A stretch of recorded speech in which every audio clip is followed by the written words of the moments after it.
Où en est le Bénin à la date d'aujourd'hui en termes de production d'énergie, de l'autosuffisance en matière d'énergie? Parce que plusieurs années durant, on a chanté cela, nous allons travailler à produire nous-mêmes l'énergie, à même en revendre aux pays de la sous-région qui en manquent. Mais on est toujours... où est-ce qu'on en est? Dites-nous tout. Vous savez, le problème de la production de l'énergie au Bénin est en train d'être conjugué au passé aussi.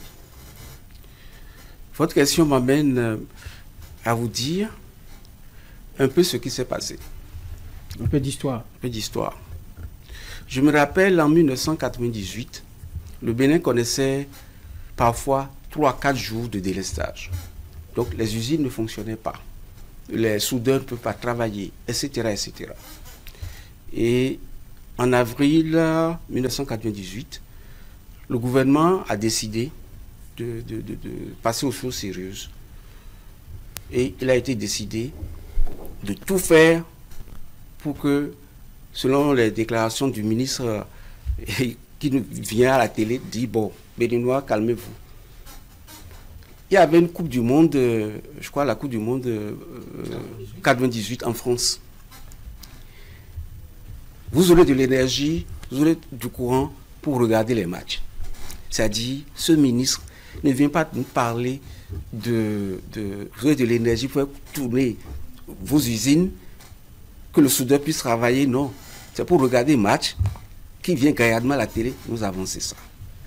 Ah, de toute façon, nous étions contents au moins d'apprendre qu'on a... Bon, donc on se disait qu'on a des chances d'avoir le courant de toute façon. Et ils ont décaissé 4 milliards pour aller acheter 16 groupes électrogènes de 500 kVA. Ils ont distribué un groupe par quartier, je dis quartier, par arrondissement dans Cotonou. Les 3 étaient réservés pour soutenir les pompages d'eau, etc. Et qu'est-ce qu'on apprend? En fait, les 16 groupes électrogènes achetés étaient de vieux groupes repeints. Comment vous l'avez su? Mais lorsque les groupes ne fonctionnaient pas, ou ça commençait pas à griller les équipements dans les maisons, nous avons commencé, le peuple a commencé par à crier.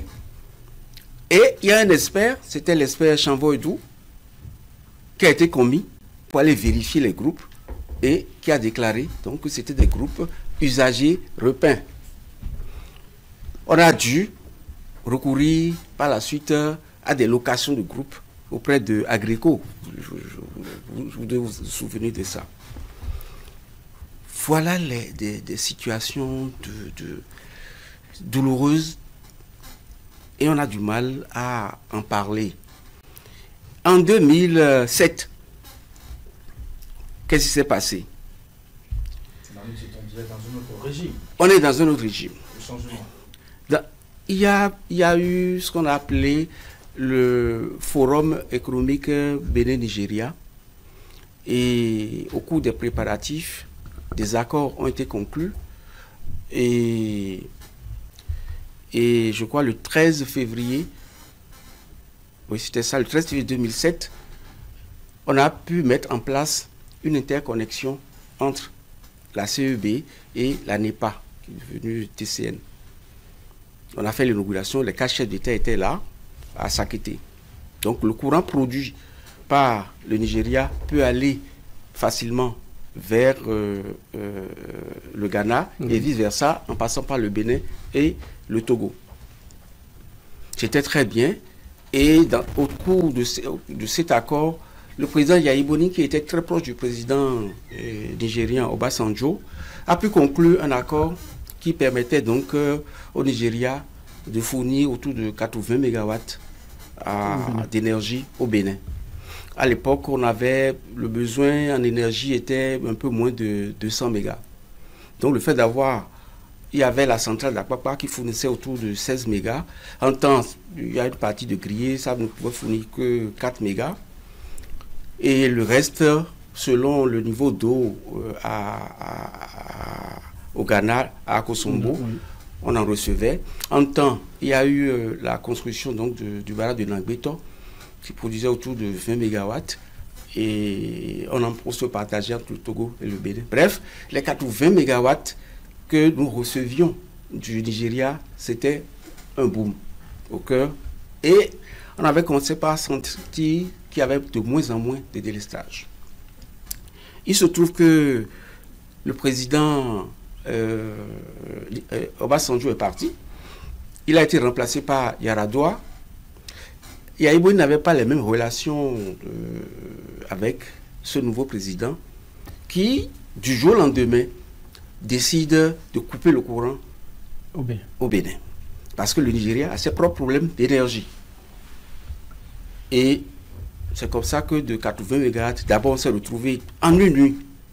On s'est retrouvé à 40 et quelques jours plus tard à 0. Panique générale.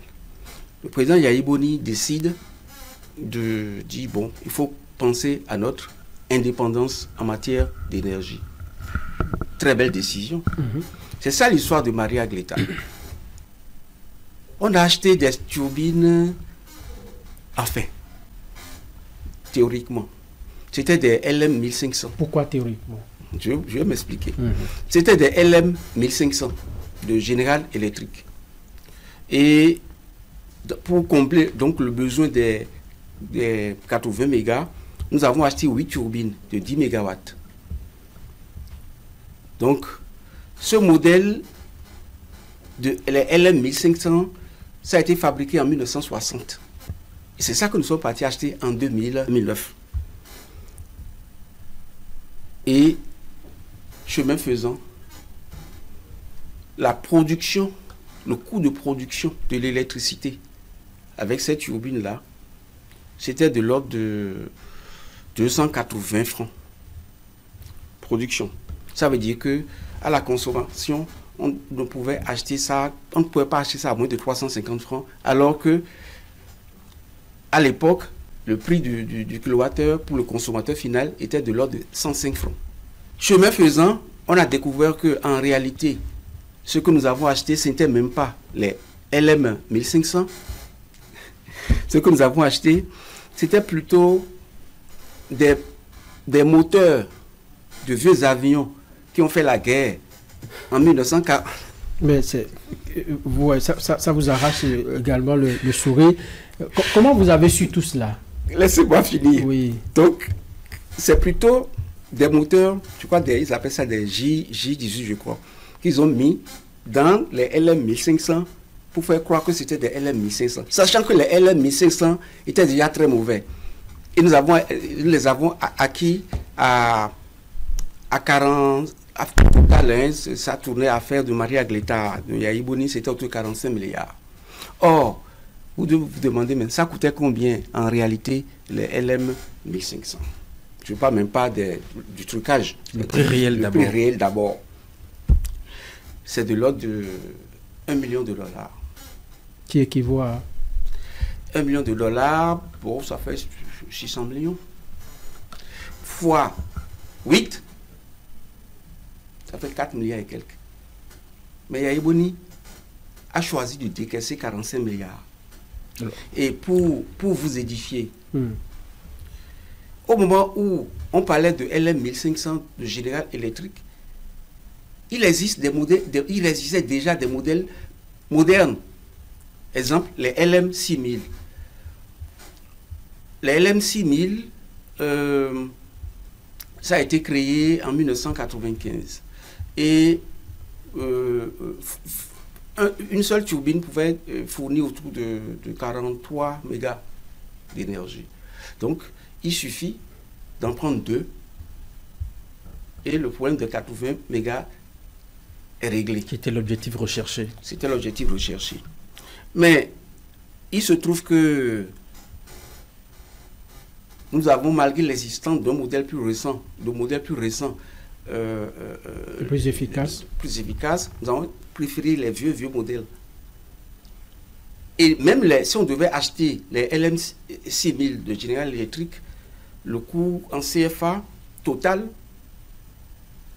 ça avoisinait les 7 milliards. Ça veut dire que Même si on avait acheté des modèles plus robustes, plus récents, on doit dépenser moins de 10 milliards. Mais le Bénin a décidé de se décaisser, de soulager le trésor public de 45 milliards. À ce niveau, le problème est à quel niveau? C'est la société à qui on a confié le marché? C'est l'État qui n'a pas su veiller au choix? Qu'est-ce qui n'a pas marché? Qui est coupable, qui est responsable de tout ça? Vous savez, est-ce que vous vous rappelez que du temps de Yahi Boni, en 10 ans, il a remplacé il a fait à peu près 155 ministres en 10 ans. Au moment où l'actuel président... Vous les avez tous comptés? Il faut compter vous-même. 100? Oui, bien compté. 155 ministres. Oui. Et alors qu'en 10 ans, enfin en 9 ans, celui-ci est à peine à, je crois, tout confondu, il est à moins de 30. Vous savez. Donc c'est une question d'option. Vous savez, lorsqu'un ministre de l'énergie arrive, sa première préoccupation, Maria Glitala, quelle est ma part? Il prend sa part. Personne ne s'est préoccupé de la qualité. Résultat, Maria Glita a fonctionné pendant 5 ans, de 2009 à 2014, ça a été fermé. Vous savez combien de jours ça a réellement tourné? 20 jours. Si il y a eu, vous m'avez posé la question tout à l'heure à propos des groupes, des 16 groupes, je vous ai dit le nom de l'expert. Maria Glita 1 là, c'est encore là. C'est encore là. Donc, mais sauf que ce n'est pas utilisé. C'est pas que c'est pas utilisé. C'est Yahi Boni même qui a dû fermer ça en 2014. Parce que impossible de l'exploiter. Et c'est à l'arrivée du président Talon qu'il a décidé de régler le problème autrement. En faisant l'acquisition de nouveaux équipements modernes. Aujourd'hui, le besoin en énergie de notre pays a évolué. Nous sommes à peu près, nous avons un besoin énergétique de l'ordre de 350 MW. Et rien que Maria Glita fournit autour de 127 MW. Version Patrice Talon. Oui, bien sûr. Oh non, l'autre, c'est fermé. Maria Glita de version Yahi, c'est enterré déjà. C'est pièce de musée. Donc, de nouveaux équipements modernes que nous avons réussi ici, quelles sont les options choisies pour Maria Glita versus Patrice Talon? Les équipements, les caractéristiques, les coûts aussi. On veut les savoir. Bon. Et faire une comparaison. Bon, vous pouvez faire une comparaison. Ça ne me gêne pas. Je vous ai dit tout à l'heure que le besoin, le Maria Glita actuel, ça fournit autour de 127 MW. Si on devrait, pour faire la comparaison, c'est très simple. Je dis Maria Glita Yahi. Ça a coûté 45 milliards en 2009. Si on demandait à Yahi Boni, en tout cas son gouvernement, de nous fabriquer Maria Glita capable de fournir 127 mégas, ça aurait coûté combien? Si on fait une petite règle de 3, ça veut dire que avec le taux d'inflation, disons, entre 2009 et 2016, ça tourne autour de 1,51. Bon. Donc, pour fournir 127 MW, si on fait la règle de 3, je crois que ça tournerait autour de 85 millions, de tête comme ça. Eh bien, attention, on doit dépenser 85 milliards, on doit dépenser 85 milliards pour 0 méga de production, c'est clair. Bon. Mais version Talon, nous produisons aujourd'hui les 127 mégas et à coût normal. Il y a différents tarifs, mais le prix de vente au consommateur actuel, si mes souvenirs sont bons, c'est autour de 120 francs, quelque chose du genre. Ou même moins, je crois. C'est déjà mieux que 350. Et ça, c'est avec... Il y a eu l'inflation aujourd'hui, puisque on était, avec la CEB qu'on sort, on était à 105 francs. Aujourd'hui, c'est normal que le prix du courant doit être un peu plus élevé. Même si on restait au stade de CEB. Et ça a coûté à l'État béninois autour de 70 milliards. 70 milliards, mais qui produisent du courant. Donc, Maria Aguilita 2, donc de Talon, a déjà autour de plus de 43 000 heures de fonctionnement. Donc ça n'a rien à voir avec les 20 jours de Souya Iboni. Alors 43 000 heures, ça va chercher autour de 5 ans de fonctionnement sans rupture, sans interruption.